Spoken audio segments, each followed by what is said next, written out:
All right, it looks like we are not having anybody else come in, but if people start joining us, we will just continue with our panel today. First off, I want to welcome everybody to the third panel discussion with the AEMA Mentorship and Engagement Committee. We're excited to have you all today. Today's topic is baseball and softball season preparation. So what we will talk about is kind of the preseason, the fall, winter preparation for the spring season. We will talk about the communication between coaches and athletes and the equipment managers. And then we will talk about kind of the in-season preparation and how that works out through the regular season, tournament season for the college level equipment managers that we have on. So my name is Justin Whitaker. I am at Choate Rosemary Hall High School in Wallingford, Connecticut, District 1. I am on the AEMA Mentorship and Engagement Committee and will be a panelist today, but also helping guide through this panel. So I'm really excited to be here, and I think we have a great group of panelists that will share their insight and wisdom with us all today. First, I just want to thank Josh and Uncommon Sports Group for helping host all of our panels. Josh is going to be helping us through today with the questions that might come through the chat, but also be able to provide any other insight that comes through from you all. And at the end, we will open up the floor for questions, or if anybody else has any tips and tricks related to baseball and softball preparation, we would be grateful to have you share those with us today. So we'll get started with introductions of our panelists. So I'm going to just list off the three panelists that we have, and then I'm going to open up the floor to each of them to kind of introduce themselves, give some background on them, and then we will go from there. So first we have Melly Resendez, Pete Stevens, and Mackenzie Rivers are our three panelists, including myself. So I've been at Choate for 5 years and was at the D2 college level for 2 years prior to that. I oversee all athletics at Choate with my assistants. So I will provide a unique perspective from the high school level on preparation for our baseball and softball seasons. Next, we could open up to Melly, if you would like to introduce yourself. Good morning or good afternoon, wherever you happen to be across the country. It's good to see almost 40 people on this call today, which is 10 more people than last month. So keep passing the word around. Happy to be here. I'm at Northwestern University here to be my 33rd season working softball. So hopefully I can share some wisdom that I've acquired over the years, and feel free to ask any question that you have of any of us. Thank you. Pete, would you like to go? Oh, sorry. Yeah, thanks, Justin. Like Justin said, my name is Pete Stevens. At University of Delaware, going in my 7th season of baseball, also my 7th full-time year. And kind of like Melly said, I'm excited to talk baseball, talk shop. I'm going to explain how I do my things, but I also want to hear other people's ideas, and you can always get better. So I'm really excited about that. And Mackenzie. Hi, everybody. My name is Mackenzie Rivers. I'm at UConn. I'm going into my 19th season here. In addition to softball, I handle both track programs, rowing and field hockey.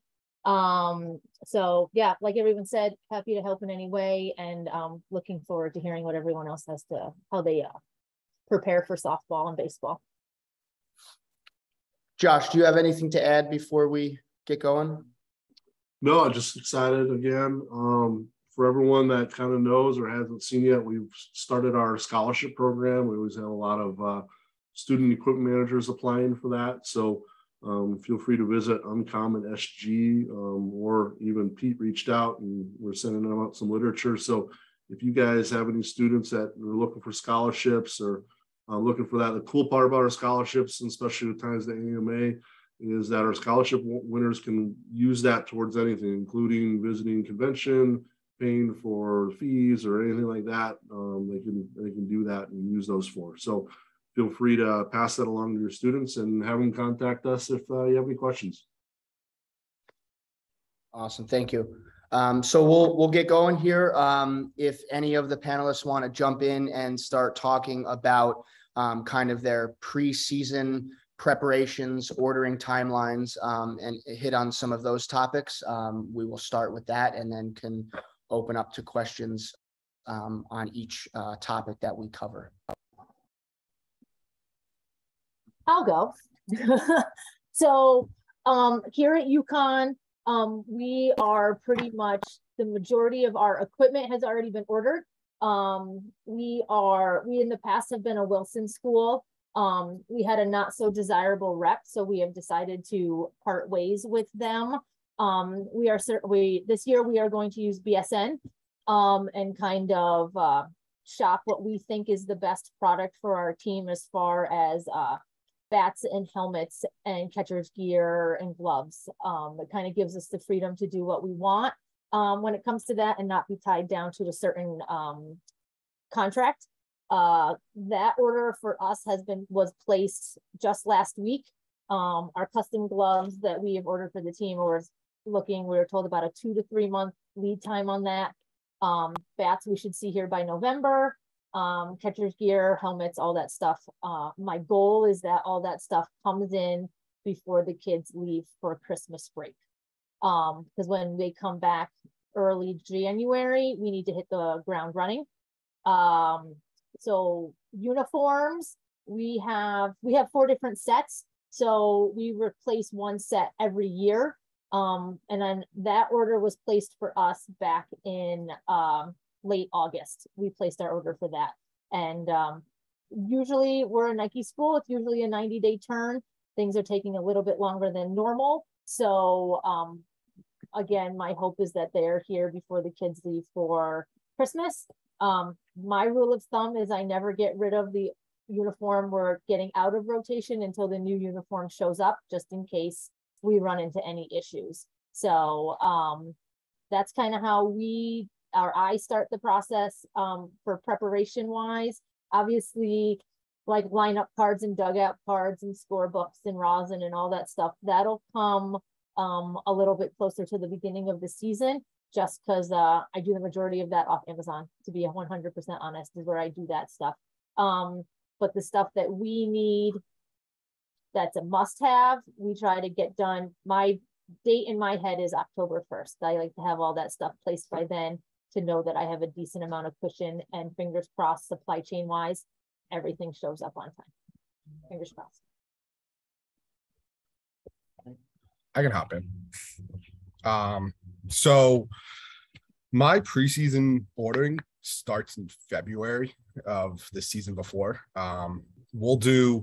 So the way I kind of like to have, like, for uniforms and stuff, is I will have everything designed, start that design process late January, February, have it set in stone kind of end of March. And I'll place that order March, and Adidas's lead time, Adidas's lead time puts that right into July.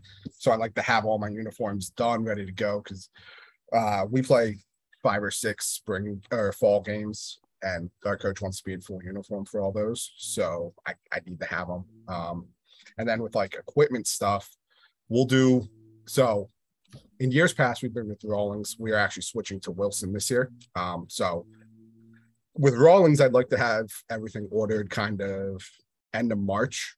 All the gloves, custom gloves, if we're doing custom that year, bats and stuff, have that ordered in March for a June 1 ship. I'm really far behind now because our contract is kind of getting held up. So I haven't ordered anything yet, which is really making me nervous. I saw David on the chat was saying that his coach would kill him. My coach wants to kill me, but thankfully it's out of my hands. But so I try to have everything here ready to go for the guys August 1st. They'll start trickling back in end of August once summer ball ends. And we kind of hit the ground running. We're in individuals and full team practice that first couple of weeks. And then the other big one for me is our coach is a big stickler for hats. So we'll place our hat order in February, March, like end of February, March. I'll do it for like a May 1st, May 15th window ship date. So then we're ready to go. We do 300 hats just to make sure we have enough. So that's the other big one for us, is getting those in early. I'll hop in next. Here at Northwestern, we have two major contracts that are associated with the softball team. One's obviously our Under Armour contract, and that takes care of all of our accessories, apparel, uniforms. They offer batting gloves and protective gear, but since we also have a Wilson contract that's pretty encompassing, we do everything protection through EvoShield. So that is catcher's gear, elbow guards, leg guards, wrist guards, helmets, like literally everything is through EvoShield. So that's kind of like a little dance I have to play between the two, because Under Armour wants us in theirs. So I kind of have learned how to navigate that by just being quiet. I just don't announce it until I get a phone call from Under Armour and we happen to be on TV. And I was like, oh, I just kind of play a little dumb. I lie a little low. I find that that's a very effective way of dealing with it. I'm more of a ask for forgiveness than permission kind of person, because at the end of the day, I'm here to take care of my kids and I want to put them in the best stuff. And my kids prefer the EvoShield stuff. And at the end of the day, that's what I'm going to do. And if I catch a little flack on it, I'll catch the flack. So I like to think of whenever I'm ordering in the year for the softball team in particular, you think about booking, right? And then you have like what you're going to kind of know budgeting through a year, and then at once. So booking is all a year out for anything uniform wise. So I'm right in the middle of softball season trying to place uniforms for the following year. We rotate out 5 uniforms here at Northwestern. The one thing I do want to point out, I think it's with baseball a little bit as well, but softball for sure it's a fashion sport. If they need to have lots of looks, and that means lots of helmets, lots of uniforms, lots of cold gear, matching it all out. The years of just having, one set of sleeves is just unheard of. My kids are getting probably 6 sleeves, a thinner one for heat gear, a thicker one for cold gear. And it's amazing amount of stuff that is ordered for a softball team. I get people call me that are smaller schools and they're like, hey, this coach wants to have 3 sets of everything.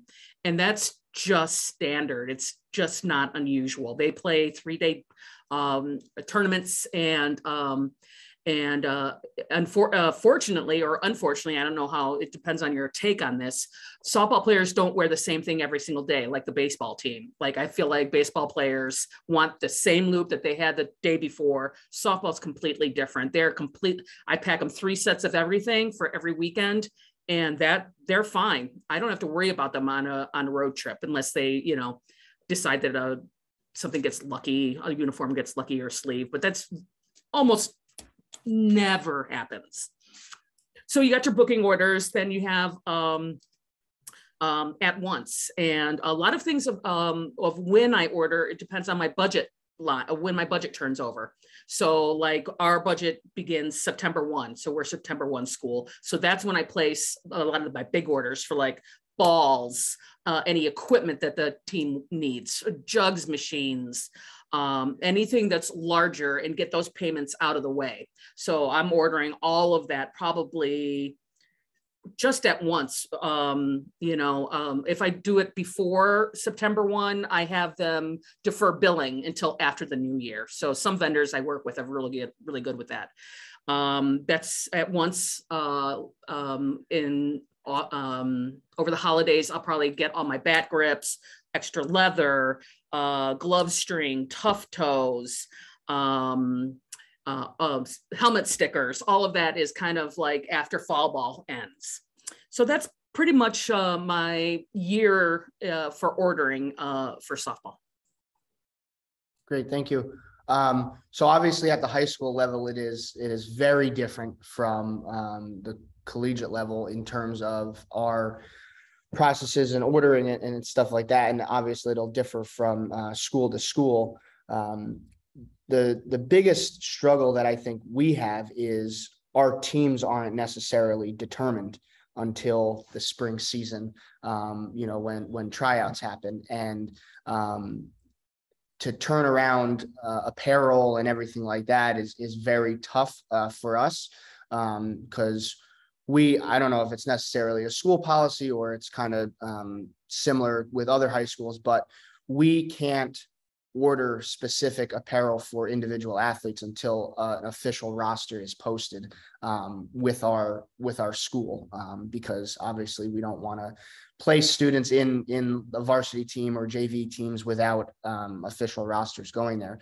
So and with our uniforms, we have 2 sets, one home, one away, and we are on like a 4 to 5 year turnaround, just based on budgets and when we can do those types of things. So the biggest thing for us is the equipment, the helmets, the balls, obviously the bats, and we try to do that usually by December 1st. I try to have orders in with our reps that we do it. And a lot of the stuff that we do, we use local reps, so it's easy to kind of get stuff without a longer timeline. But definitely would love to change different policies in that, because we're always getting to our first couple of games and we're not all in the same cage jacket or not all in the same warm-up gear and things like that. So it is tough for our student athletes when they have to deal with those types of things. But unfortunately, with the timeline that we have, it puts us into that situation for our timeline. Does anybody have any questions kind of about the timeline piece and preparation for equipment or uniforms for any of the panelists?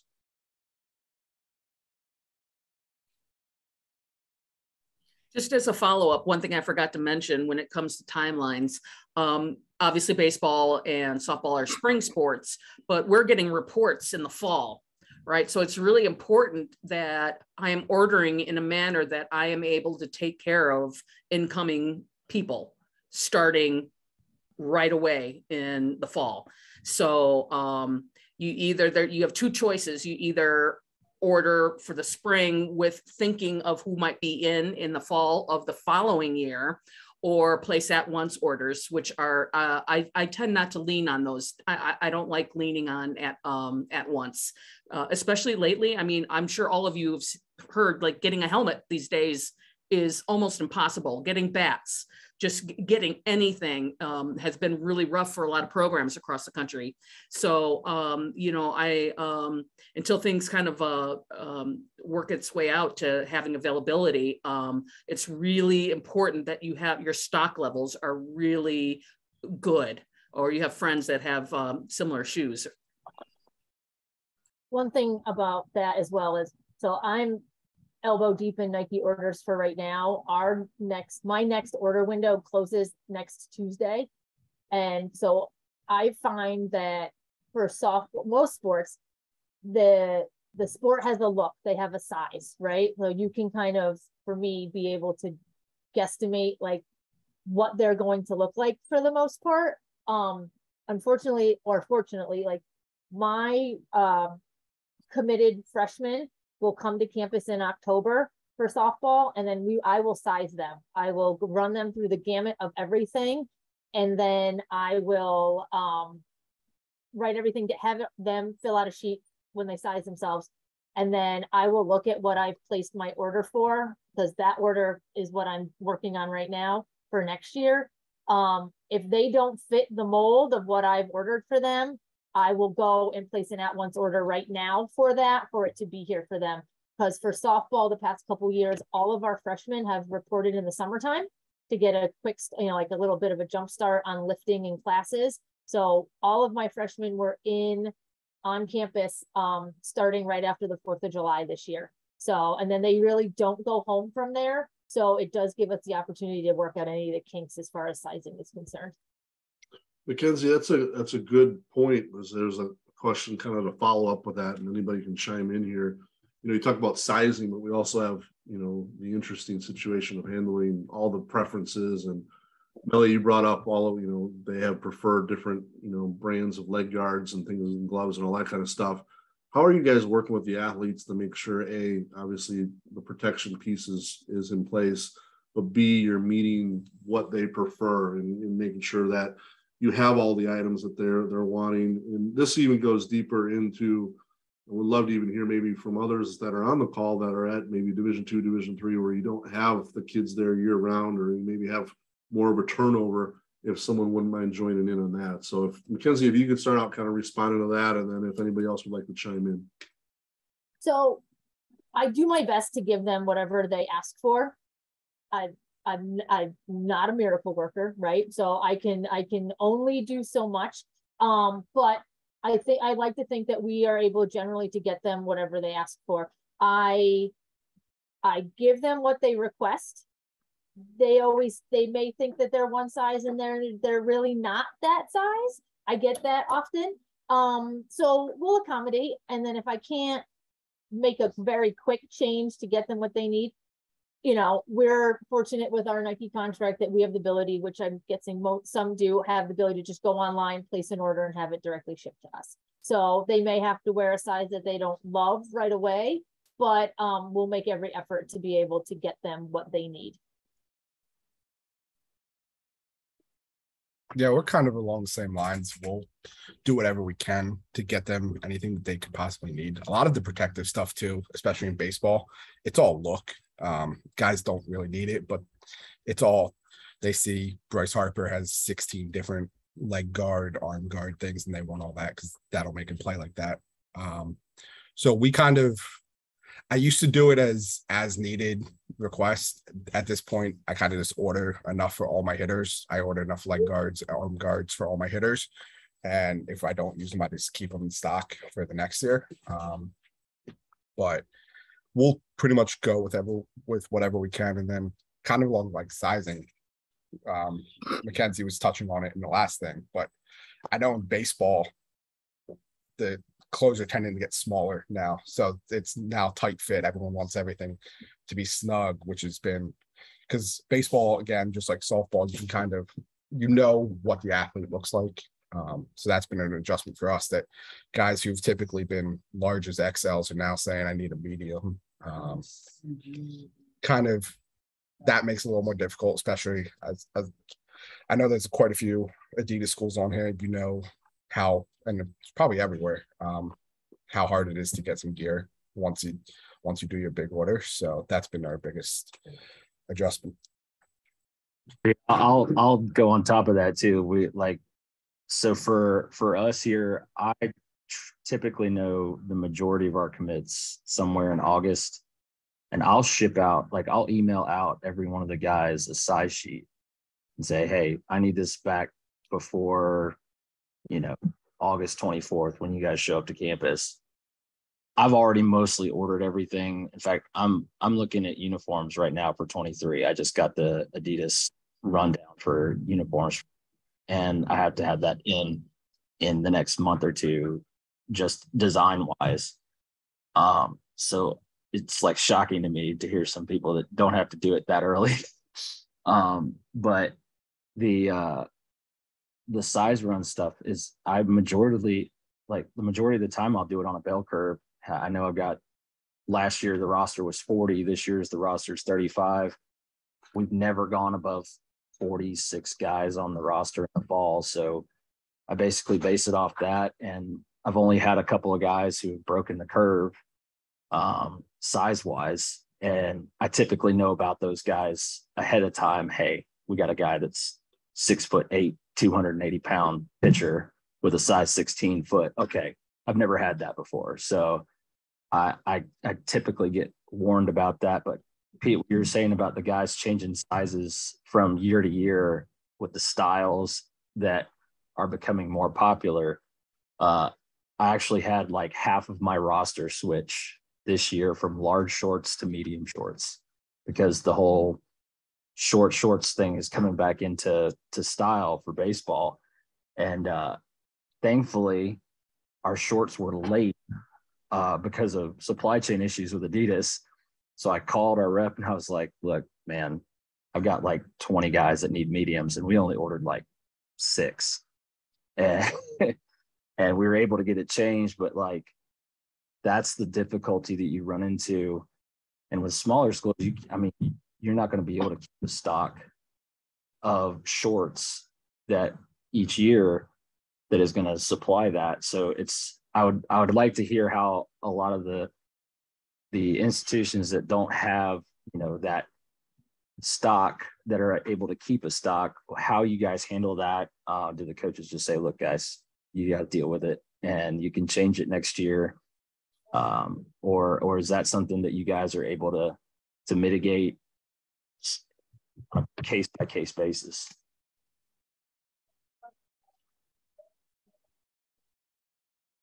As a small school in the panel, I kind of start that conversation.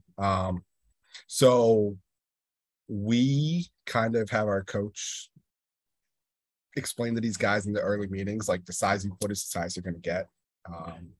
We'll do the best we can with whatever stock we have. But like you said, we don't have the availability to keep 20 extras in sizes like I would love to. So what I've kind of done is I kind of bring the kid in, explain the situation, and we kind of barter with him in a sense. And hey, if I'm doing another order, I'm going to get you this, but right now you just got to make the large work or whatever. I was going to talk about this later with uniforms, but like the biggest one for me has been that tight pant look. Guys love the tight pant look right now. So I have guys who have typically been like a 38 pant trying to be a 34, which has really stressed me out and stressed my budget. So it's kind of just communicating with them. I know we're going to talk about communicating with athletes, but just being on top of that with a school like us, like explaining what we can and can't do from the get-go has been really helpful. My guys are really receptive to that. But I'd love to hear, because I know there's some smaller schools on here that I've talked to a little bit, but could probably share some even better insight. Yeah, I think that's a good transition. I think one of the topics wanted to discuss is the coaching relationships. And I know since most of you are not dedicated just to baseball or softball, you are having to manage multiple relationships. And I know this is a big one constantly. So if we can start with the panel and just kind of talk about how you're managing that coaching relationship. And I guess the other part that's really kind of come up in the last 10 minutes is the expectations. How are you working with the coaches to make sure your athletes and staff have the right expectations of what you're able to help them out with and meet their needs on? So if you want to start out, Millie, and then we'll work around the horn here. Thank you. So communication, we'll start with coaches. My head coach here at Northwestern, Kate, and her twin sister, Carol, is the associate head coach, have been here 18, 19 years, and I've been here for all of them. So we have a very, very good working relationship, meaning I tell her what to do. It's just something she just doesn't, she trusts me, right? But that wasn't like her, it wasn't like that her first year here. We worked towards that.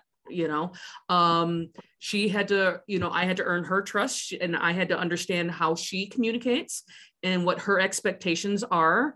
And, it has taken time, but there's absolute trust between the two of us. And I think that's the first thing you should ever do with any coaching situation or administrator or anybody that you're working with, is to build trust.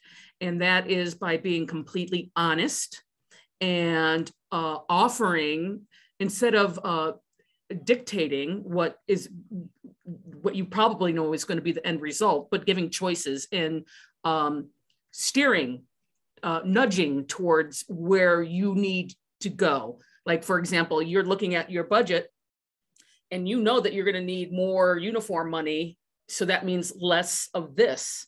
So you know that there's going to be a discrepancy. So you just lay it out.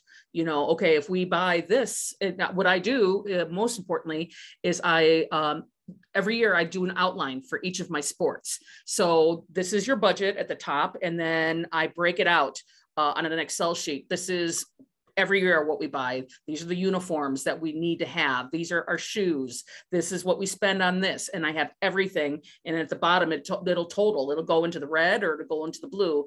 And we'll just follow that up with a meeting. Okay, so how would you like to handle this? Because it is their budget.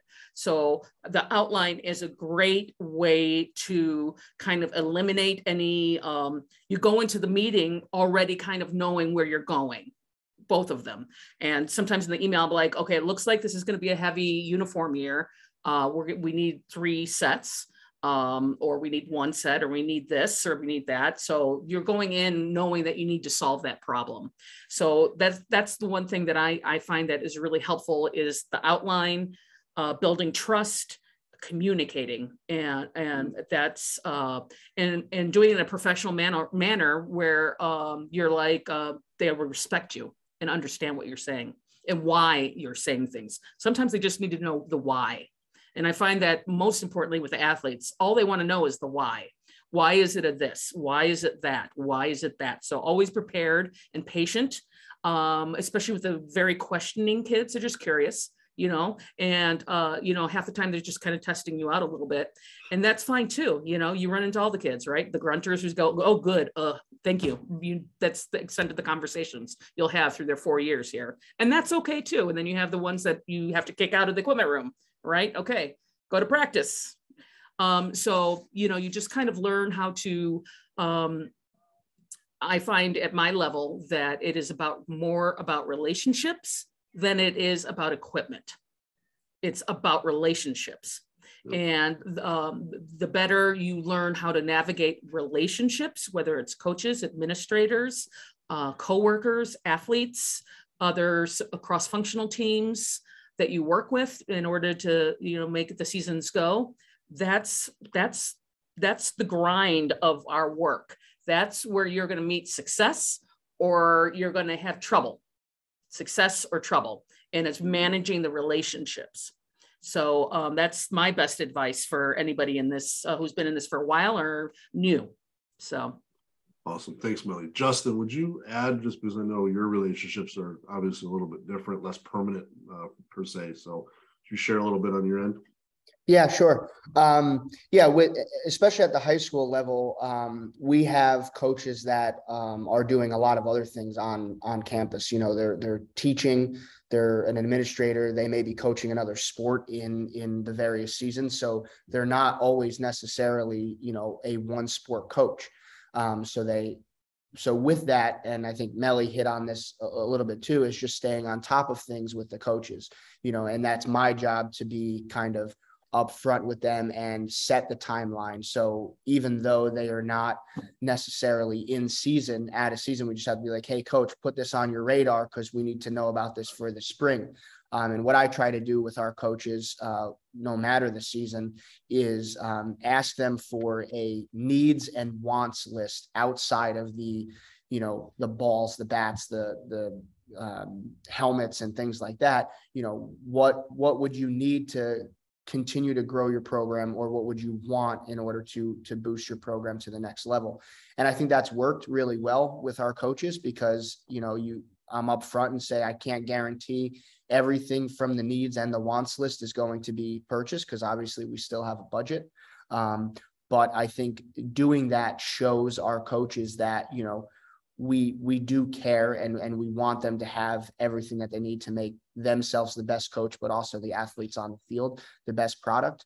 And we've been pretty good so far with being able to give them kind of, things off of that list.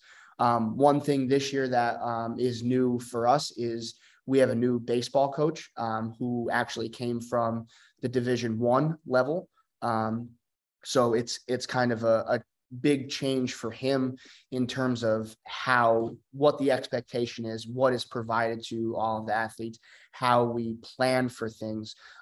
So, having worked with him over the last couple of weeks has kind of been a unique experience because, he's coming in with a lot of the, Division I policies and procedures that he's been used to, and now has to kind of adapt to the high school level.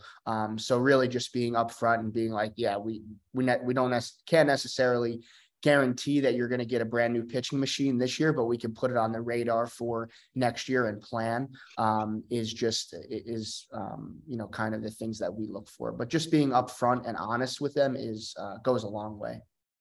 Perfect. Thanks, Justin. I want to jump to a different topic real quick, because I know this is one that was really looked forward to on coming into this, and really ties into some of our other sports too, but it's about definitely this one, road laundry. A lot of us are not traveling with the teams, and we got multiple days on the road and things like that. So I'm gonna throw Mackenzie on the spot, and if you can start and kind of how you handle getting laundry done on the road, if you're relying on other equipment managers on those, or if you've got operations folks that are doing it for you. And then we'll go to Pete next. Thanks, Mackenzie. Yeah, no problem. So we are very lucky. We have 4 sets of uniforms. When we go away for, say, just a league or like a Big East weekend, they will take 3 sets of uniforms colored appropriately. Usually when we're away, we are dark on Friday, we are white on Saturday, and we are dark again on Sunday.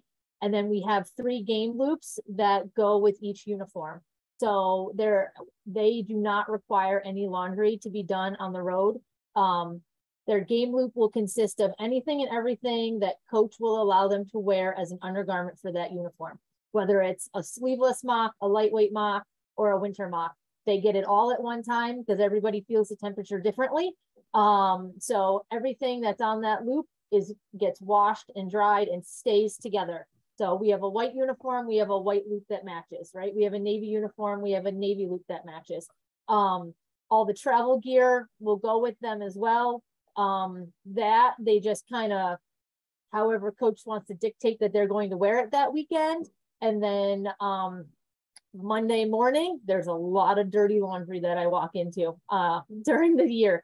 And for us at UConn, the first 4 weeks are on the road, if not more than that, because we're going to try to open up here on March 10th this year. And I think that's a stretch. So we'll see what happens. We are turf here. Our infield is clay, but we are turf. So that does give us the ability to plow, and we do take full advantage of that.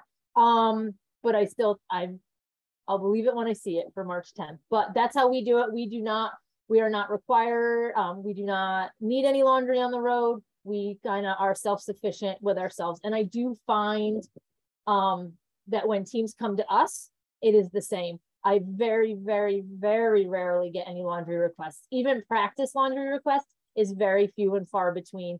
The only time where we see it a lot is when we're hosting like the Big East championships or stuff like that. When we need to host and you potentially have to wear the same uniform from one game to the next. That's when we'll do laundry ourselves and for the opponents. But we are lucky where we do not require any laundry on the road. Pete, can you take a shot at that one? Yeah, we're kind of the same way. We have baseball's 5 tops, 3 pants that we wear.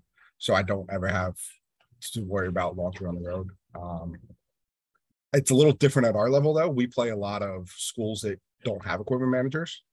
So even if I had to, I don't know if I would necessarily love the idea of student managers doing my laundry. You see some horror stories in our conference, especially when I'm doing laundry for other schools.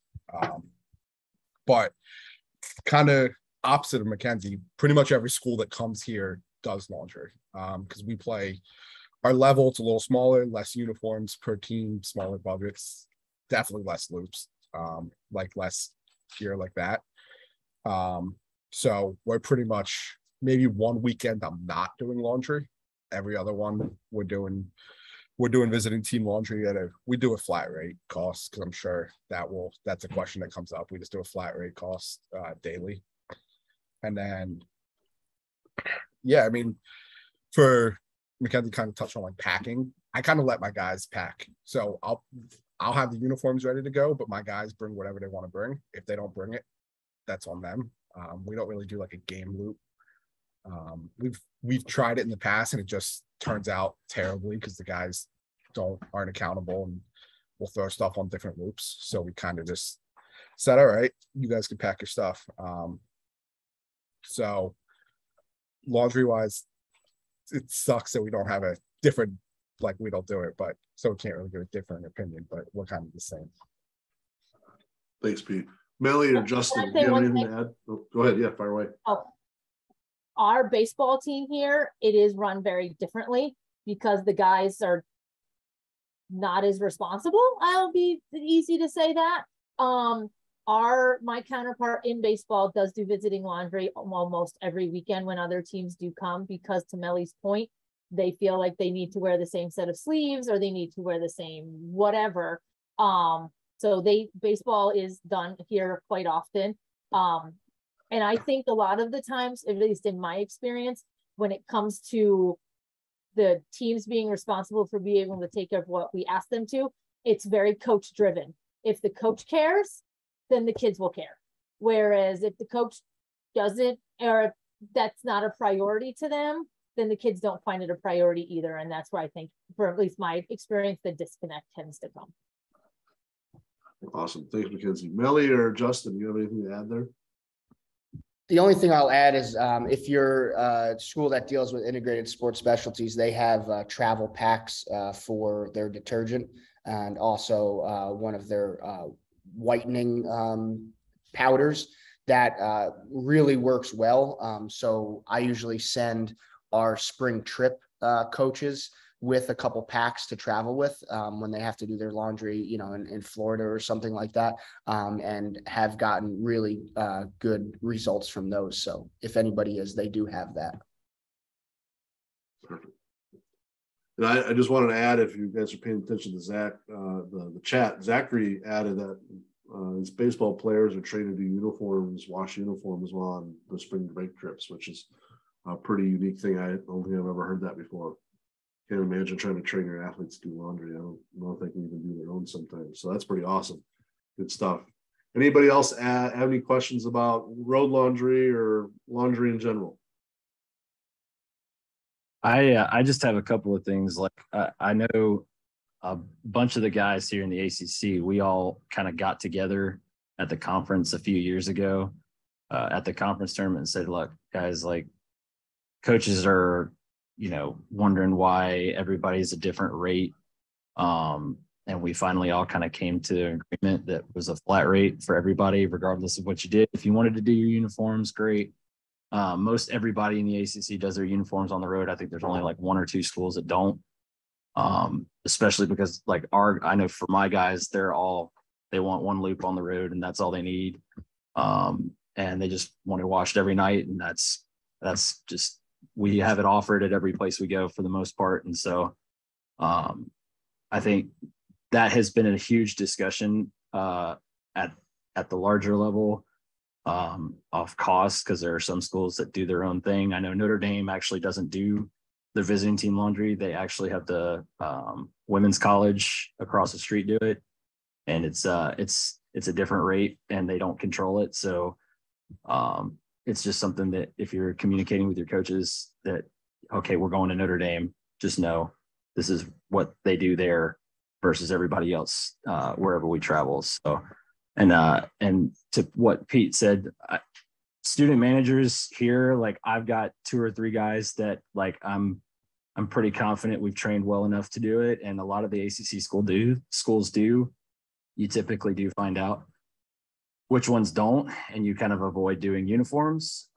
Loops is really hard to mess up with baseball for the most part for us.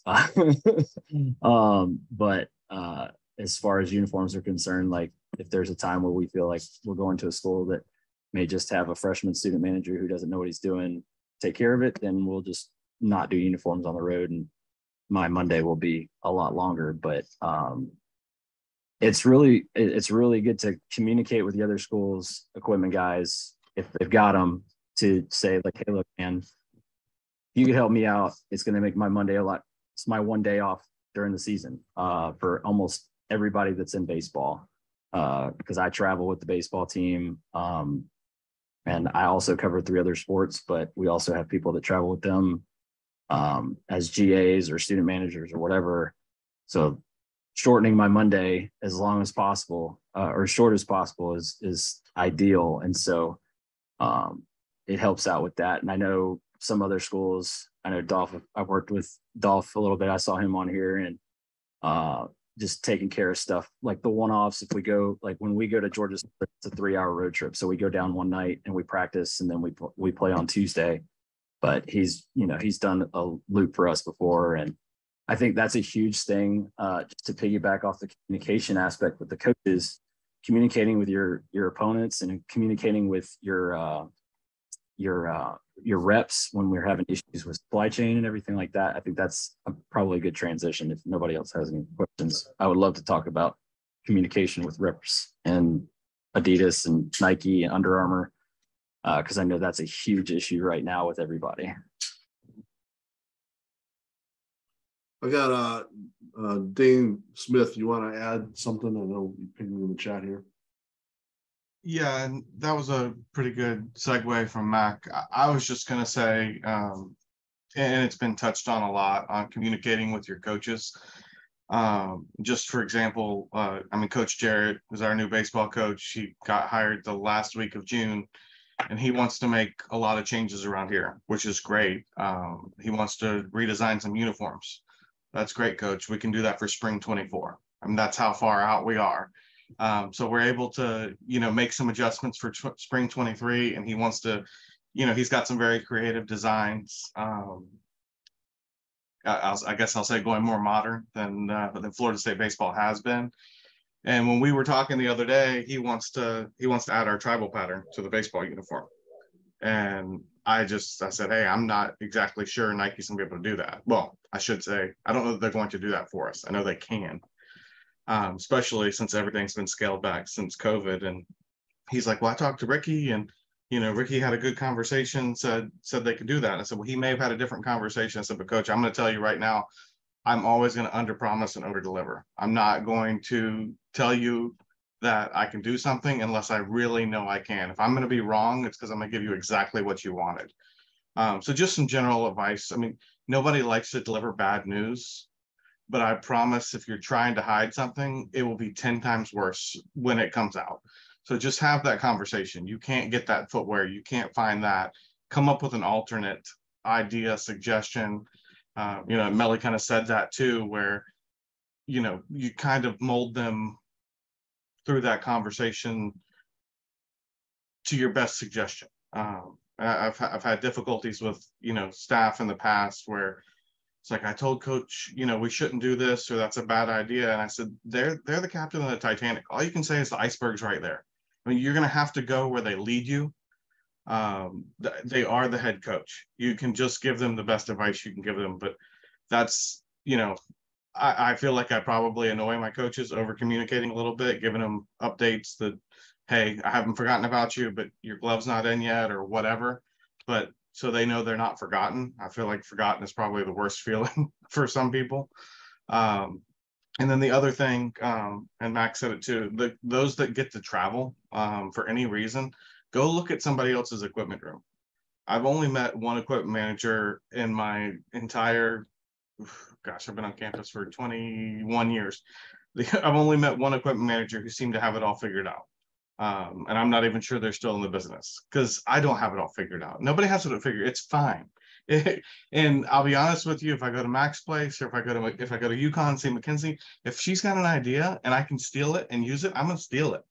I'm not above that. If you're doing something better than me, or you've got a new way of something, you can save me an hour of my life a week, I'm in. I want it. So just be open-minded and communicate. Just for those that are starting out, that's my best advice for that. I don't know if that'll segue into talking about our relationships with reps or not, but Thanks, Dane. Appreciate it. I got about 9 minutes left. I want to be responsible with everyone's time. Justin, was there any other topics you want to make sure we cover with the panels before we kind of open it up to others? No, I don't think so. I think that there's a lot of great conversation so far. So we can open it up to anybody else that has anything, and then answer any questions. Anybody else have any questions? I know we talked about the delays and that type of thing is something to talk about. Anybody else have anything they want to talk about or mention or have questions on want to answer? Yeah, Josh. Go ahead, Clifton. Go ahead. Clifton from Princeton. I just have a quick question for Melly and for Mackenzie. As far as softball uniforms, how do you guys do that? We're having a big problem. In baseball, it was always you order 1 through 48 or whatever the number pattern is, and a freshman comes in and you put him in this jersey that fits him the best, because we're not replacing jerseys every year. Our softball coach is now starting to promise recruits numbers. And so we've got a 98, we've got a 47, we've got a 63, and I'm running into problems with, the time length that a uniform will last in its cycle. And I'm having to replace multiple sets of uniforms out of cycle because of that number issue. I was just wondering if you guys are seeing that at your schools. Thank you. We generally say what numbers we have available and in the size that they are. And I would say 80% of the time we fit the kids to those sizes and numbers. We let them give us their top 3 numbers with no promises that they will get them. I have a random 88 because someone wanted an 88 and coach promised her 2 years prior to her getting her that she was going to be 88. So it's a special case. It's not a habit for us.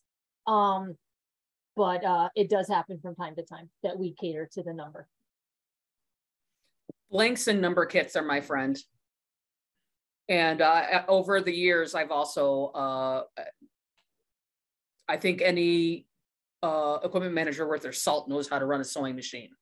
So especially when you're talking about everyone wanting things smaller, like customization is where it's at, right? I can take in a jersey if it's a little bit wide. I've had to take the bottoms cuffs off of a pant, just cut it off, and then from the bottom, and then take that cuff, and then I'll remove an inch or 2, and then reattach that bottom cuff. So, because I just had a kid who was like a large short, right? So, I mean, it wasn't, I'm the Vidal Sassoon of equipment. I don't look good if they don't look good, right? So I feel like customization and I have basic sewing, I just kind of figured it out. I took a chance. I cut it and I said, what the heck? I'm either going to make this look great and this kid's going to be happy, or I'm not able to do it. But I did it, figured it out, and it turned out great. And that kid was just over the moon happy. Just something so simple that took a half an hour. So sewing machines, especially in baseball, softball, are super, super important. I found it's just been my best friend. I always have everything too. Like I have blank, at least 2 of every size and every uniform blank. If there tends to be like the governor's coming, we need to make him a uniform, that sort of stuff. Like we have all that stuff in-house. None of our numbers are sewed. We're all sublimated, or I am a big component of having a lot of extra numbers that I keep pressed on when you need to. So that's always super helpful. So Mac, how does it work when you heat press when everything else is sublimated? Can you tell the difference? From the sidelines, you can't. Up close, you can. But and it'll just be it's my filler until I can get a real one in, shall we say, and I always order them, like if somebody rips one, that's why I always have the backups. And then I'll keep press a number on when they're standing on the first base line for national anthem. No one will know the difference. When you're staring at them 6 inches apart, then you can tell. Thank you. Yep. We've got about 4 minutes left before we have to wrap up. Anybody else have anything real quick you wanted to add? Josh, there are a couple questions in the chat that I can hit on real quick. Yeah, go ahead. For baseballs, recycle as many game balls as you can. Reach out to some local colleges. That's the best way to get new ones. And then always budget. If you have some way of having extra money, just get baseballs. Especially, so like we play on turf, and I swear turf eats through balls faster. We go through about 200 dozen a year. And that's only playing 28 home games because we are a cold weather school. And then baseball mud, it is real. It's relatively cheap. You'd get a big bucket of it for $100. The one bucket for a cold weather school will usually last through a year. Especially if you have your guys collect balls, like if you don't let fans keep balls, that helps. And then, yeah, the Lena Blackburn, that's the way to go for sure. Nothing better. One thing we've done at Northwestern is we just have different balls for different purposes, right? So you got your infield balls, your pitcher's balls, your machine balls, you've got, your BP balls, and they just don't mix, but your game balls will filter through and it just graduates down to the crappiest thing, So I find that's a pretty cost-effective way, or to purchase not the Rawlings top of the line softball, just for BP, right? Go with the cheapest ball that you can. That will help your budgets quite a bit. Yeah, we get a flat sling ball, like a regular, I think it's like $50 a dozen. Just a flat sling ball that we use for practice. We could honestly roll it out in games at our level and guys wouldn't really be able to notice, but that's how so I'll buy practice balls and then 200 dozen game balls. So perfect. I think that'll pretty much wrap it up. Justin, do you have any final notes you want to share real quick? No, I was just going to go over the upcoming schedule. So it is listed on your screens. Next one is November 2nd, preparing for championships and bowl games. And then rounding out the first part of the year here is 12/7, December 7th for track and field preparation. And then we'll start off in the new year with some other great panels. I just want to thank everybody, the panelists. Thank you for being on here today. And thank you to everybody that also jumped on and gave some insight. It was definitely helpful for me. So hopefully it was for everybody else. Really want to real quick, if you are interested in joining one of the upcoming panels, please let us know. You can email Jalen or Justin or Katie or even myself, and we can kind of field that. We're always looking for panelists, especially those of you guys that are in Division II, Division III high schools wanting to join in. We're really trying to get a good array of hosts and panels in here. And if you have follow-up questions or other topic ideas, we're constantly making adjustments here and making this better for you guys. So this was an awesome time and learned a lot myself, and appreciate everybody, and stay safe and have a great week. Thanks, everybody. Thank you, everybody.